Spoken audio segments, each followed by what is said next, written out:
On passe à l'exercice 7 du DNB 2015 Centre étranger. Une maison est composée d'une partie principale qui a la forme d'un pavé droit.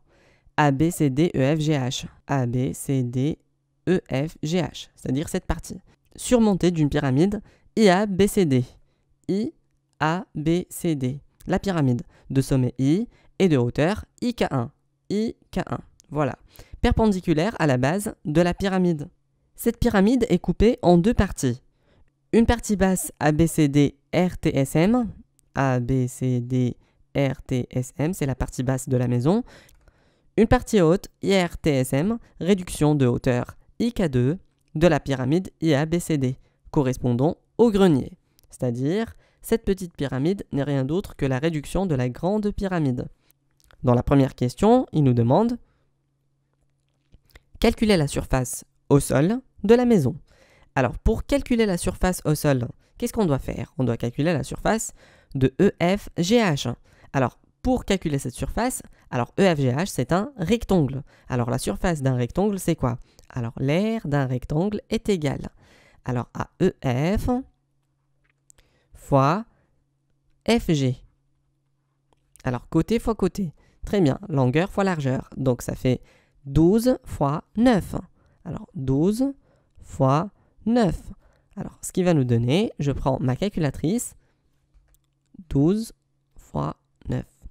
Ça me donne 108. Et puisque les mesures sont en mètres, alors donc c'est 100 mètres carrés. Dans la deuxième question, il nous indique qu'il y a des radiateurs électriques seront installés dans toute la maison, excepté au grenier. On cherche le volume à chauffer à la maison.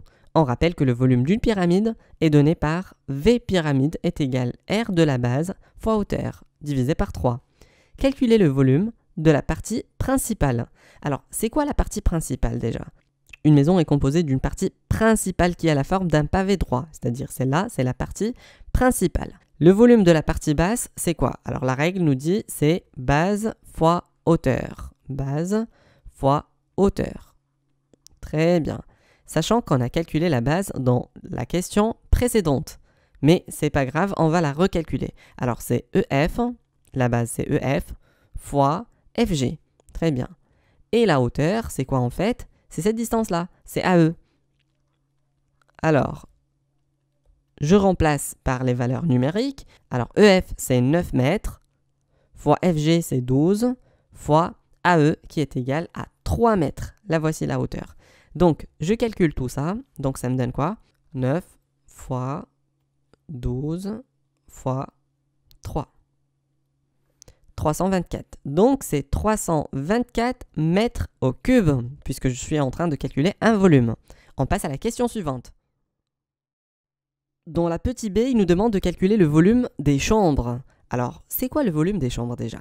Alors, je vais vérifier. Volume des chambres, en fait, ils l'ont indiqué ici. Une partie basse, ABCD RTSM, ABCD RTSM, destinée aux chambres. Donc, c'est dans cette partie qu'on a les chambres. Cette partie n'est rien d'autre que le volume de la pyramide moins le volume de la petite pyramide qui se trouve ici. Donc, c'est VG, V de la grande, moins V de la R, la réduite. Alors, je vais calculer VG, le volume de la grande pyramide. On sait très bien, ils l'ont indiqué déjà. Alors, 1/3 fois la base fois la hauteur, c'est la règle du volume. Alors, je vais l'appliquer. Alors, 1/3 fois la base. Alors, la base, c'est quoi? C'est ça. Donc, on l'avait déjà calculé. Alors, c'est 108 fois la hauteur. Alors, la hauteur, c'est combien? C'est IK1. IK1, c'est 6,75. Alors, 6,75 mètres. Alors, c'est ça le VG. Très bien. Alors, je vais prendre ma calculatrice. 1/3 fois 108 fois 6,75. Ça me donne 243. Alors, 243 mètres au cube. C'est ça le volume de la plus grande pyramide. Maintenant, il nous reste seulement de calculer le VR. Alors, VR, c'est quoi en fait? C'est une réduction. Alors, on a une relation directe qui relie le volume principal à la réduction. Alors, c'est quoi? C'est K à la puissance 3 fois VG. Avec K, c'est le coefficient de réduction. Rappelez-vous que K, c'est quoi en fait? C'est la plus petite hauteur sur la plus grande, c'est-à-dire IK2 sur IK1. la petite hauteur, c'est-à-dire de la petite pyramide, sur la plus grande, c'est-à-dire 4,5 sur 6,75. 4,5 sur 6,75. Alors, je vais voir combien ça donne. Alors, 4,5 sur 6,75. Ça me donne 2 tiers. Donc, en fait, VR, c'est 2 tiers au cube fois VG. Alors, et VG, en fait, c'est 243 mètres au cube. Alors, VR est égal. Je reprends ma calculatrice, je mets directement tout ça à la puissance 3 fois 243. Et ça me donne 72 mètres au cube. Donc maintenant, on a tout. On a le V de la grande pyramide et le V de la petite pyramide. Donc le volume de la partie des chambres, qui est celle-là, n'est rien d'autre que la différence entre les deux volumes.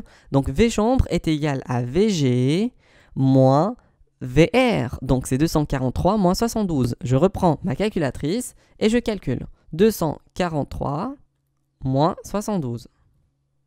Ça me donne 171 mètres cubes. Alors, donc 171 mètres cubes n'est rien d'autre que le volume des chambres. Et voilà, on a fini cette question. On passe à la question suivante.